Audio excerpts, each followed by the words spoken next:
Assalamualaikum warahmatullahi wabarakatuh.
Alhamdulillahilladzi anzala as-sakinata fi qulubil mu'minin liyazdadu imanan ma'a imanihim walillahi junudus samawati wal ard wa kana Allahu aliman hakima.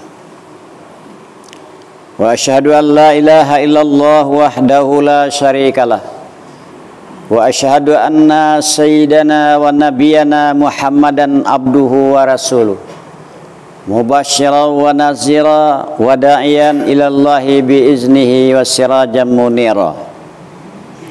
Allahumma fassalli wa sallim wa barik ala sayyidil mursalin sayyidina Muhammadin wa ala alihi wa ashabihi wa man tabi'ahum bi ihsanin ila yaumiddin.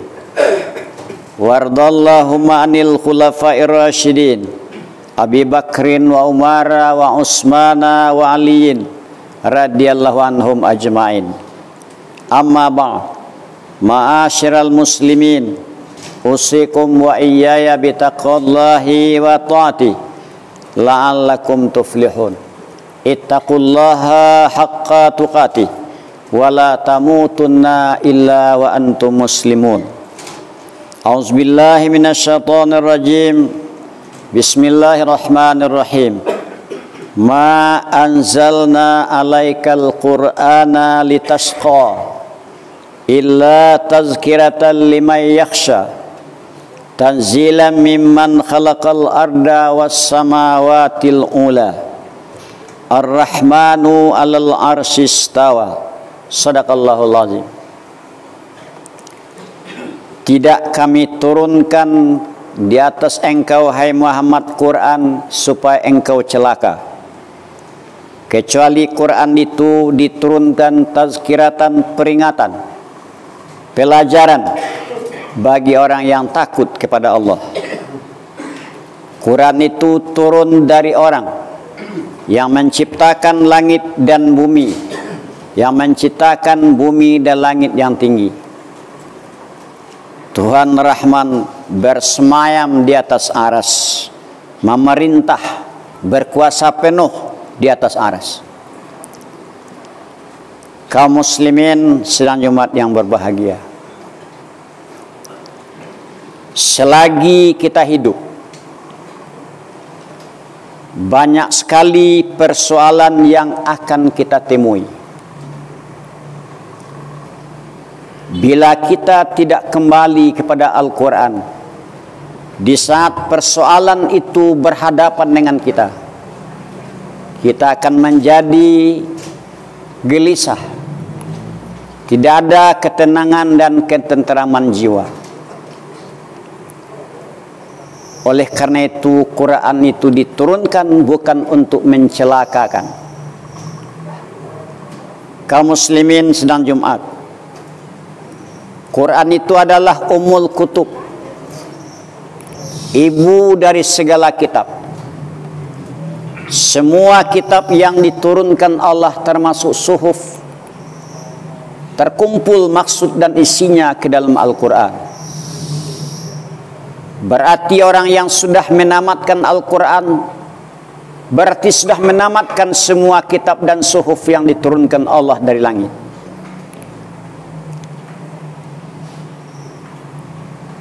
Membaca Al-Quran, kata Nabi kita Muhammad sallallahu alaihi wasallam, fa'aksiru min tilawatil Qur'ani fi buyutikum. Perbanyaklah olehmu membaca Al-Quran di rumah kamu. Fa innal baital ladzi la yuqra'u fil Qur'an yaqillu khairuhu wa yaksuru syarruhu wa yadiqu ahluhu. Rumah yang tidak dibacakan Al-Quran, sedikit kebaikan rumah itu, dan banyak kejahatannya, dan sempit jiwa orang yang tinggal di rumah itu. Maka oleh karena itu, kita dianjurkan oleh Nabi kita memperbanyak Al-Quran, memperbanyak membaca Al-Quran. Walaupun kita tidak paham terhadap makna satu persatu dari Al-Quran, namun kalau kita baca, kita tetap diberi pahala oleh Allah Subhanahu wa Ta'ala. Dan Quran itu berguna bagi orang yang hidup dan juga bermanfaat untuk orang yang mati.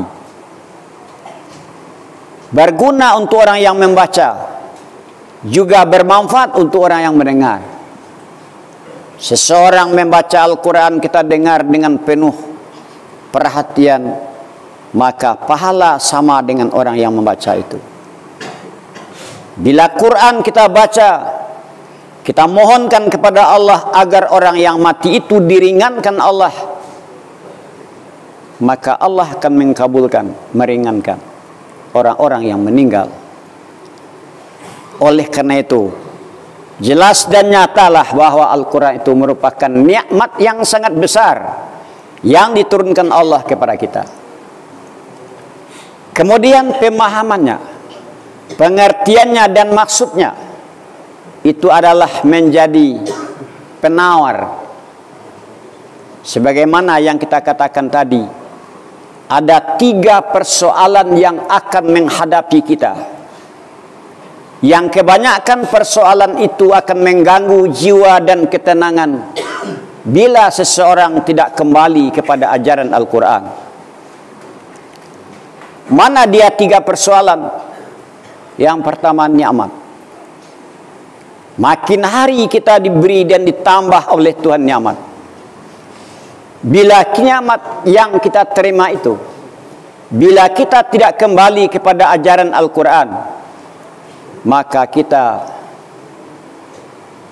berani menyalahgunakan nikmat itu. Sementara Allah memberikan nikmat mempunyai tujuan tertentu, sehingga tidak boleh kita pergunakan nikmat menurut kemauan dan kehendak nafsu kita. Kaum muslimin sedang Jumat, bagaimana bimbingan Al-Quran kepada kita bila kita menerima nikmat? Yang mula-mula harus kita tanamkan dalam jiwa kita, haza min rabbi, min fadli rabbi. Ini karunia dari Tuhanku. Sekali-kali jangan kita rasakan oleh kemampuan kita. Nikmat yang datang kepada kita itu jangan kita rasakan ini kemampuan kita. Quran membimbing kita, haza min fadli rabbi. Ini karunia dari Tuhanku. Kemudian hati kita berbisik. Hati nurani yang suci dan bersih akan berbisik, untuk apa diberi kita nikmat? Maka sesuai pula dengan bimbingan Al-Quran, liyabluwani aashkuru am akfuru. Adakah aku syukuri nikmat ini atau aku kafiri? Bagaimana mensyukuri nikmat? Wabtaghi fima ataka Allah daral akhirah. Carilah pada nikmat yang diberikan Allah kepada engkau itu kebahagiaan di kampung akhirat. Mananya untuk ibadat? Pergunakanlah nikmat Allah Subhanahu wa taala untuk ibadat. Begini Al-Quran membimbing kita di saat kita menerima nikmat. Janganlah kita rasakan nikmat itu hak kita sepenuhnya 100%, sehingga berwenang kita untuk melaksanakannya. Maka orang yang macam itu dinamakan kufur nikmat. Pada satu saat bila orang kufur nikmat, Allah akan mencabut nikmat tiba-tiba. Fa akhaznahum muqtata. Kami siksa dengan tiba-tiba. Banyak kita dengar orang-orang yang telah sampai kepada puncak kekayaan, tetapi pada satu saat jatuh, hancur. Akhirnya dia yang mewah menjadi sengsara. Apa sebabnya? Karena dia menerima nikmat tidak sesuai dengan ajaran Al-Quran. Kaum muslimin sedang Jumat. Kemudian lagi, bersyukur itu pun susah dan sulit. Kita bermohon kepada Allah, Rabbi auzi'ni an ashkura ni'matak. Wahai Allah, tolonglah aku mensyukuri nikmat engkau. Di samping kita berusaha, kita berdoa agar kita bisa menjadi orang yang mensyukuri nikmat Allah. Dan inilah yang terjadi di tengah-tengah masyarakat. Seolah-olah nikmat yang diberikan Tuhan kepadanya, kadang-kadang diberikan nikmat ilmu, kadang-kadang diberikan nikmat harta, kadang-kadang diberikan nikmat kekuasaan, maka semua dipergunakan untuk mendurhakai Allah Subhanahu wa taala. Inilah yang banyak terjadi di tengah-tengah masyarakat. Maka Allah tak akan senang terhadap itu. Pada satu saat akan dicabut oleh Allah Subhanahu wa taala. Kaum muslimin sidang Jumat, persoalan yang kedua yang akan menemui kita selagi kita hidup adalah kehilangan nikmat. Kemarin di tangan kita nikmat, sekarang sudah berpindah. Bagaimana bimbingan Al-Quran bila kita sudah kehilangan nikmat? Karena banyak orang yang kehilangan nikmat salah langkah. Banyak orang yang kehilangan nikmat sudah gelisah. Untuk membentengi kita daripada kegelisahan dan jalan yang tak baik itu, maka Quran mengajarkan kita fasbir, sabar. Innallaha ma'as sabirin. Allah bersama orang yang sabar. Kenapa demikian? Yang memberikan itu adalah Allah, yang mengambil Allah juga kembali. Bagaimana sabar? Fasbir, sabarlah. Innallaha ma'as sabirin. Sabar yang hakiki itu adalah di dalam jiwa kita ini ada dua kekuatan yang sangat mempengaruhi manusia. Yang pertama kekuatan akal, dan yang kedua kekuatan nafsu. Dalam istilah lain, yang satu kekuatan agama, yang satu kekuatan nafsu. Bila nafsu selalu dikalahkan oleh agama, maka itulah yang dikatakan sabar.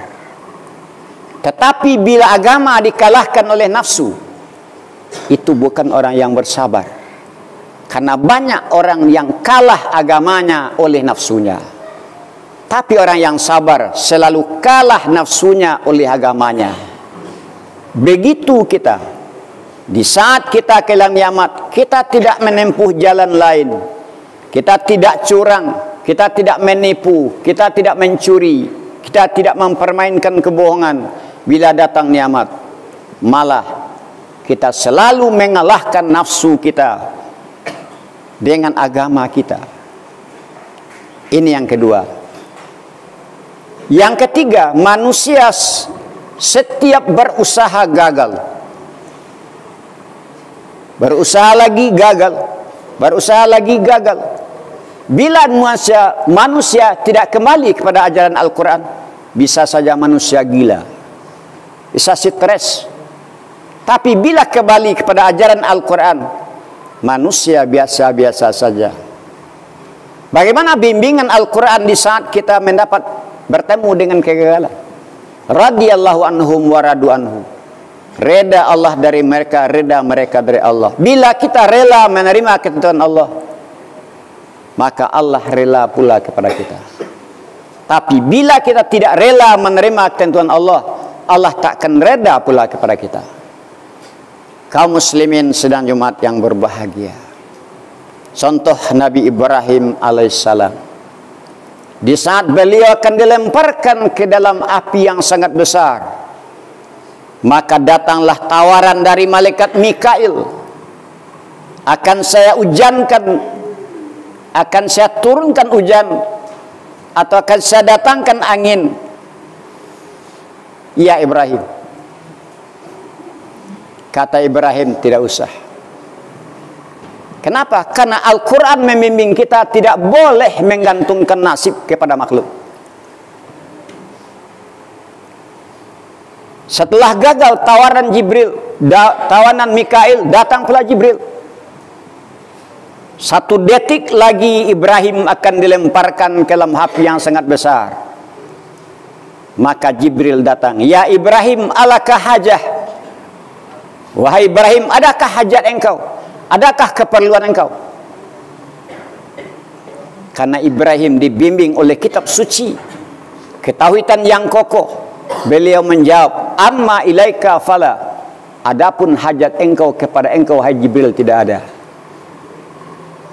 Hasbiyallahu wa ni'mal wakil. Cukuplah yang menjaminku, Allah subhanahu wa ta'ala. Karena tidak ada yang berkuasa selain dari Allah subhanahu wa ta'ala. Ini pun bimbingan Al-Quran. Bila ini sudah kita terapkan, 3 persoalan yang datang tadi, mudah kita menyelesaikannya dengan ajaran Al-Quran. Tetapi bila keyakinan kita rusak dan goyah, maka sulitlah menjadikan Quran menjadi bimbingan hidup, bimbingan dalam menghadapi 3 persoalan itu. Kaum muslimin sedang Jumat yang berbahagia, inilah yang sangat perlu kita tanamkan, kita dalami, kita kokohkan keyakinan kita terhadap Allah. Bila ini kokoh, akan kokohlah semuanya. Kita akan selalu kembali kepada ajaran Al-Quran. Karena Al-Quran itu bukanlah buatan ucapan manusia. Quran itu adalah ucapan, buatan, peraturan dari Allah Subhanahu wa Ta'ala. Mudah-mudahan kita kembali kepada Al-Quran. Barakallahu li wa lakum fil Qur'anil azim. Wa nafa'ani wa iyyakum bima fihi minal ayati wa zikril hakim. Wa taqabbala minni wa minkum tilawatahu innahu was-samiul alim. Aqulu qawli hadza wa astaghfirullahal azim li wa lakum wa lisairil muslimina wal muslimat wal mu'minina wal mu'minat fastaghfiruhu innahu huwal ghafurur rahim.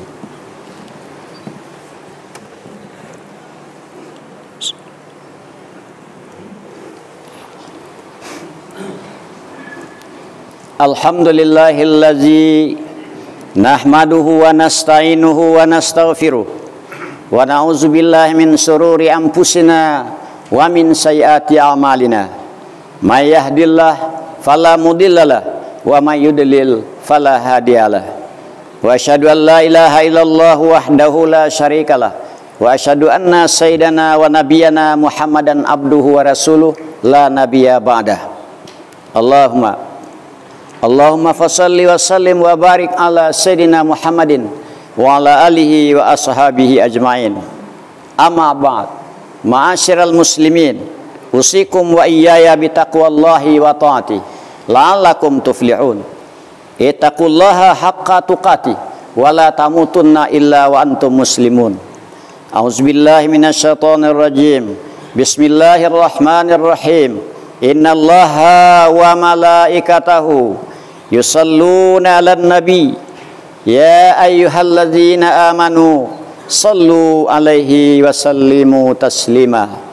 Allahumma shalli 'ala sayidina Muhammad wa 'ala ali sayidina Muhammad kama shallaita 'ala sayidina Ibrahim wa 'ala ali sayidina Ibrahim wa barik 'ala sayidina Muhammad wa 'ala ali sayidina Muhammad wa barik 'ala sayidina Ibrahim wa barik ala sayyidina Muhammad wa ala ali sayyidina Muhammad kama barakta ala sayyidina Ibrahim wa ala ali sayyidina Ibrahim fil alamina innaka Hamidum Majid. Allahumma fir lil mu'minina wal mu'minat wal muslimina wal muslimat al ahya'i minhum wal amwat innaka sami'un qaribun mujibud da'awat. Rabbana ya qadiyal hajat.